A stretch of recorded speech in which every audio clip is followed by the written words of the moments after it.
How to add money to Charles Schwab Roth IRA. But you can also do it at any time by navigating to the Move Money tab and then selecting a Transfers and Payments.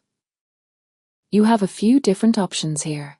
Most people will probably find the online transfers option to be the easiest. If you don't already have a bank account linked, you can select a link or delete external account and follow the steps. If you're transferring from a normal bank account and not an investment account, make sure that the Akashi option is selected, and then under From, select your bank, and under Tour, select the Schwab Roth IRA. The balance shown for your Roth IRA reflects how much non-investor balance you have.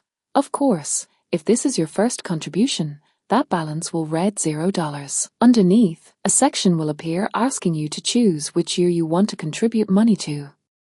If you're contributing between January 1st and April 15th, you'll be presented with two options, either the current year or the previous year. Otherwise, it'll just be the current year. Then input how much you want to contribute and how frequently you want to make that contribution.